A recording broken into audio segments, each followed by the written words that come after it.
rationnel. Maintenant que je vous ai dit, tout va bien. Alors, ouais.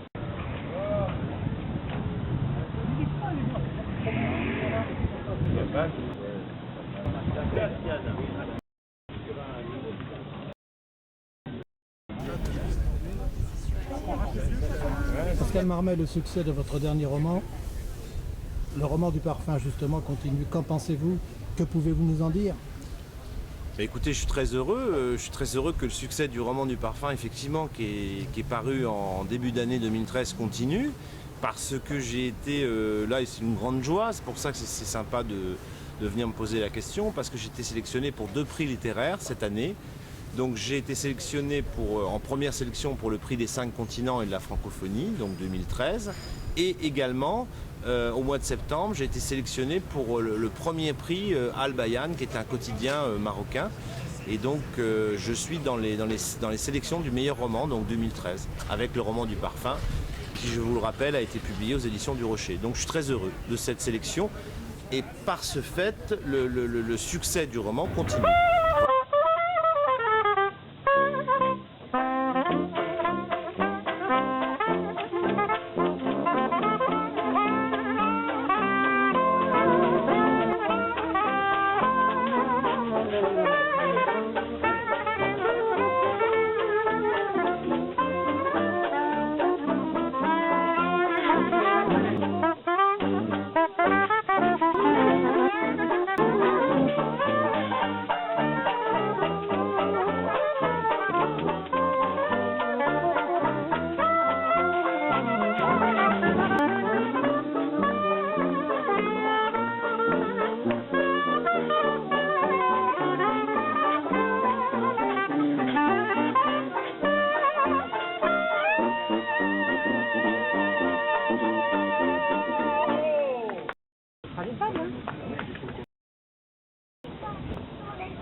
Pascal Marmet, votre ami Ira Depuif est venu vous saluer à Golfe-Juan dans ce lieu idyllique. Que lui dites-vous? Oui, alors Ira, je suis très heureux que tu sois venu à Golfe-Juan pour cette signature. Voilà, c'est un plaisir, mais je voulais savoir, puis j'en profite, puisque je suis devant le petit objectif, là j'en profite de te poser une question. Est-ce que tu as des projets, parce que j'ai lu Bac et l'URSS, est-ce que tu as des projets pour ton prochain livre? Quel thème tu vas aborder? Absolument, Pascal. Écoute, ça serait le roman sur le milieu de la mode. D'accord. Et je suis en train de le terminer, voilà. C'est en phase terminale. Ça avance? Ça avance? Ah ben oui. Donc c'est presque terminé, voilà.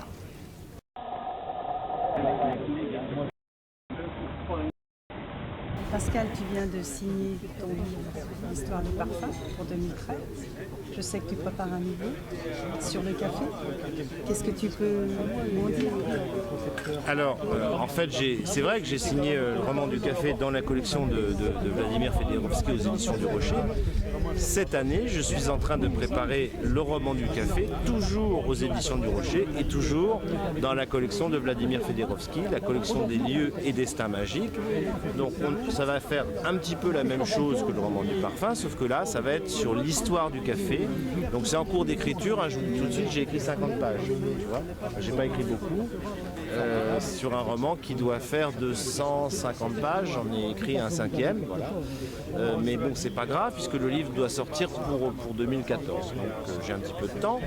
C'est pour ça que je suis en pleine recherche et documentation. Donc ça va être l'histoire du café, des origines du café, c'est-à-dire au XIIe siècle jusqu'à aujourd'hui, et l'avenir du café avec la guerre du café actuellement entre Nespresso et toutes les marques de café.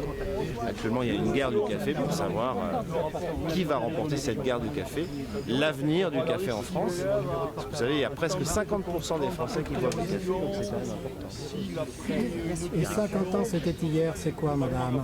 À 50 ans, c'était hier, c'était notre histoire sur l'Algérie française, que les métropolitains connaissent très très mal, qui peut être intéressante pour nous métropolitains qui ne connaissons pas bien cette histoire, où l'on entend toujours les mêmes médias.